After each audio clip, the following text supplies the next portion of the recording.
Halo, selamat sore. Perkenalkan, nama saya Retno Palupi dari Prodi Manajemen.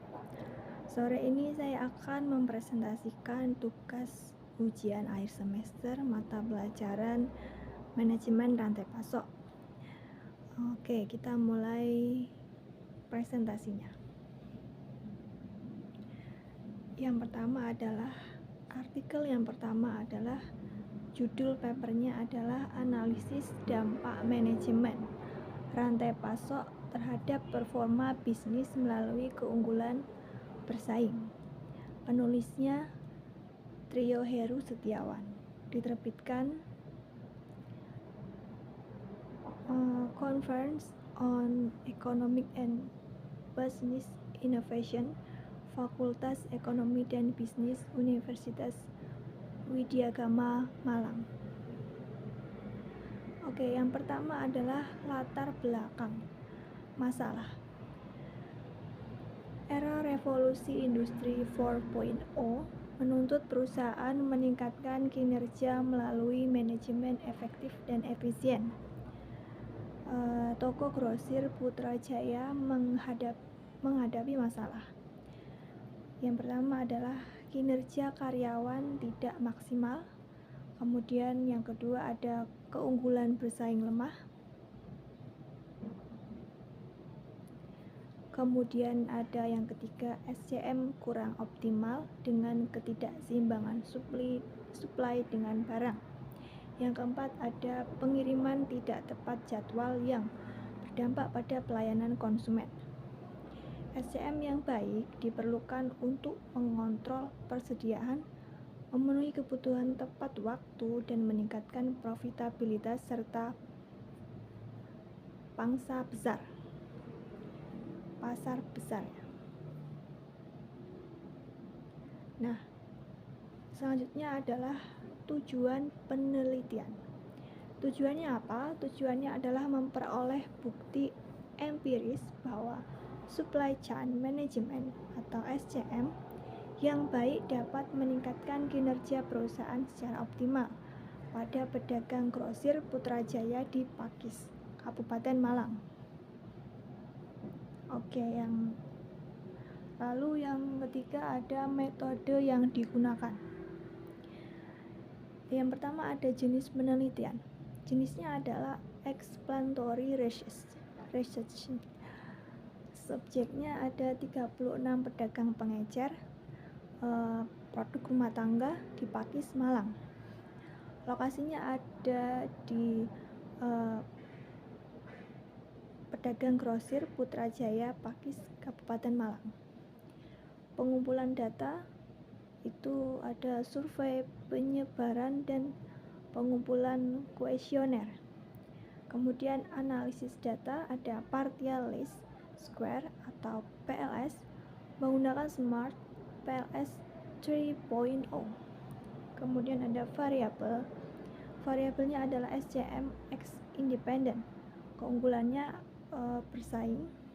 Kemudian ada Z mediasi. Kemudian ada performa bisnis Y dependent. Selanjutnya ada uji model atau outer model. Oke.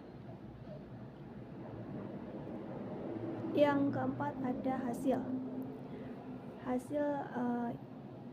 SCM berpengaruh positif signifikan terhadap keunggulan bersaing.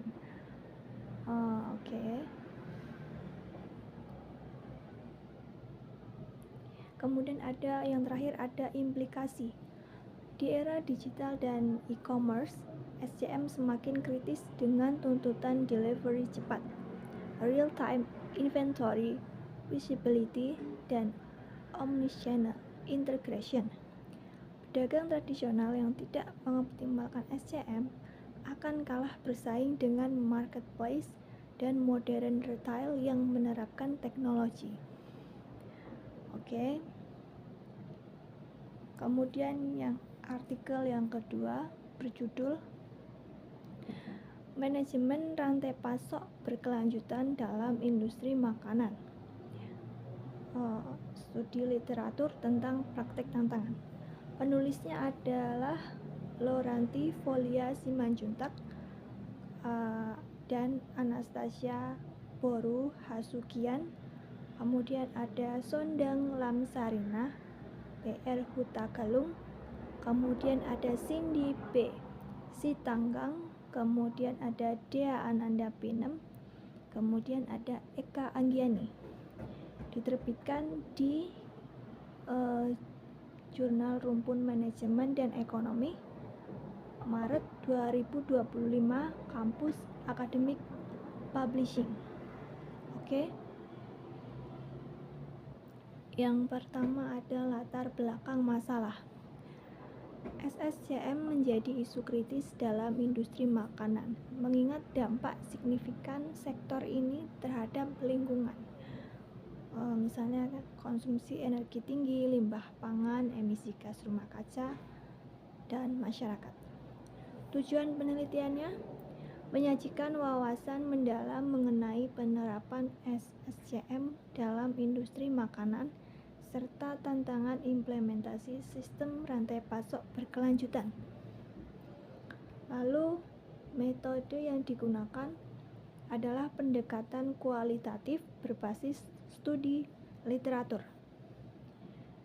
Oke. Teknik pengumpulan datanya ini penelusuran literatur melalui Google Scholar, kemudian ada Scopus dan jurnal nasional. Oke, yang keempat ada hasil. Hasilnya apa? Pengolahan sumber daya berkelanjutan, itu penggunaan bahan baku dari pertanian berkelanjutan dengan sertifikasi. Kemudian pengurangan limbah dan emisi karbon. Kemudian optimasi logistik, transportasi ramah lingkungan, kayak kendaraan listrik. Kemudian ada pengurangan kemasan plastik, kemudian daur ulang dan teknologi pengolahan limbah menjadi energi. Kemudian implikasinya adalah SSCM memberikan manfaat signifikan dalam efisiensi operasional, pengurangan dampak lingkungan dan kesejahteraan sosial, serta memperkuat keunggulan kompetitif melalui penyesuaian produksi dan kolaborasi kuat. Namun tantangan seperti biaya tinggi, kompleksitas regulasi, ketergantungan pemasok, dan resistensi perubahan memerlukan strategi tepat dalam pemasok, teknologi hijau, dan integrasi sistem transparan dan efisien. Oke, artikel yang ketiga berjudul Analisis Kinerja Rantai Pasok dan Pengaruhnya Terhadap Pemenuhan Pesanan pada PT Sentosa Tata Multisarana. Penulisnya Sabina Putri Damayanti Nasution, lalu Emia Rehulina PR Bangun, lalu Ilham Akbar Mahmulyadi, kemudian ada Bagas Ahzar Saputra, kemudian ada Fahriza Yunanda Purba, kemudian ada Wawan Oktariza, dan yang terakhir ada Tina Nur Ainun. Diterbitkan di Jurnal Ekonomi dan Bisnis Dharma Andalas, Juli 2024. Latar belakang masalah. Latar belakang masalahnya adalah rantai pasok menjadi fondasi penting dalam operasional perusahaan di era globalisasi. PT Sentosa Tata Mulia Sarana menghadapi kendala ketidakpastian terhadap bahan baku yang dapat menghambat penyelesaian produk tepat waktu dan memperlambat pemenuhan pesanan. Tujuan penelitiannya adalah mengidentifikasi mekanisme rantai pasok terkait aliran produk, informasi, dan keuangan dalam proses pemenuhan pesanan. Kemudian metode yang digunakan pendekatan analisis deskriptif kualitatif. Oke. Selanjutnya waktunya itu Mei 2024, pengumpulan datanya, data primer, observasi dan wawancara dengan karyawan. Data sekundernya, referensi dan studi literatur. Hasilnya apa? Hasilnya adalah sistem pre-order dari supplier hingga konsumen produksi, melibatkan pengecekan stok, aliran keuangan, mengalir dari hilir ke hulu, konsumen ke perusahaan, perusahaan ke supplier. Pembayaran dilakukan secara tunai maupun non-tunai sesuai kesepakatan.